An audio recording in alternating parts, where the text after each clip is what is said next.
when I was a kid, I wanted to be a commando. Like, I don't really remember wanting to do anything else. When I realized that there was that role that you could play in life, that's what I wanted to do. And a lot of my friends in the SEAL teams were the same way. That's what they wanted to do. And as soon as they figured out, like, oh, that exists. Oh, I can do that. And I just have to sign this piece of paper and go do this stuff. And then that's what I'll be. Where does that come from? Well, I mean, that's a very good question. I mean, I would say it's temperamental.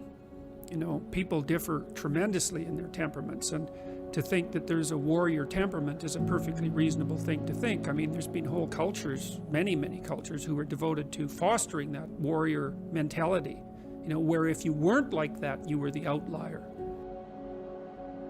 Well, Nietzsche observed at one point that most of what people regard as morality is just cowardice. And what he meant by that was that people don't do bad things not because they're good, but because they're afraid to do the bad things. And then when they see people do the bad things, they're actually really deeply attracted by that, because it speaks to part of them that could go beyond the rules. And that's actually a necessary part. It's a really necessary part. Like, you don't make men safe by making them weak. In fact, they're much more dangerous when they're weak, because they'll stab you in the back when they get the chance, or take advantage of you when they get the chance. You make men safe, let's say, by making them strong, and then by making sure that they're disciplined. And so, you know, you've got people like you've got this, let's say, warrior mentality that's a deep part of their temperament, and then you have some choices about what you might do with that. You might try to discipline it and bring it under voluntary control and integrate it into your character, in which then it can make you someone who's stalwart and indomitable, and who will move forward, you know, in the face of tremendous risk. But Jung's thinking isn't like that at all. You know, he believed that in order to transform your personality, that first of all you had to be disciplined, that's for sure, but you also had to integrate that part of you that was terrible and capable of breaking rules and make it part of you. A harmless man is not a good man. A good man is a very, very dangerous man who has that under voluntary control. I was talking about what it was to be a man, and when I felt like I was a man. Number one was learning how to fight.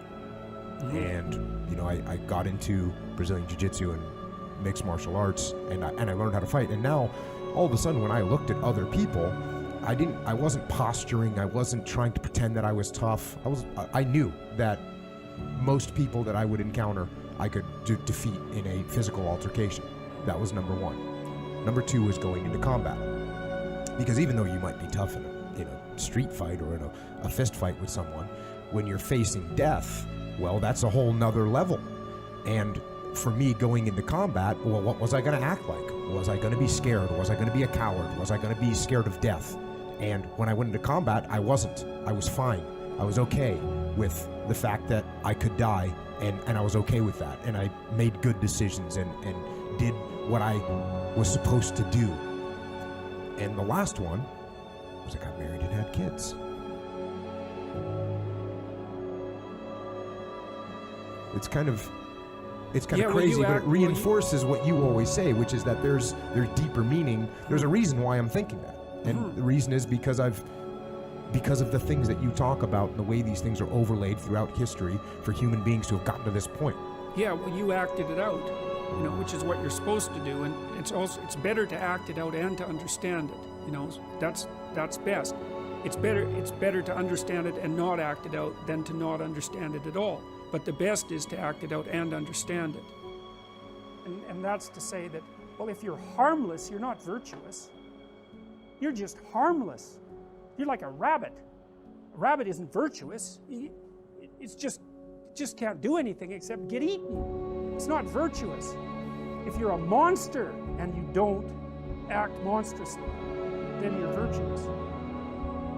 And it causes conflict to say no, and if you don't like conflict, which is basically the definition of being agreeable, then you can't tolerate the conflict, and so then you can't negotiate on your own behalf, and so then you keep losing, and you're bullied, and, you know, it's not good. Then you get resentful, and it's really not good.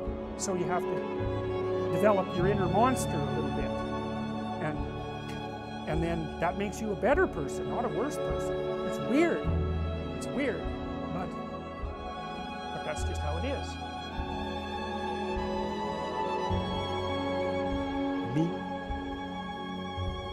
I am weak. In all those ways that I listed, I am weak.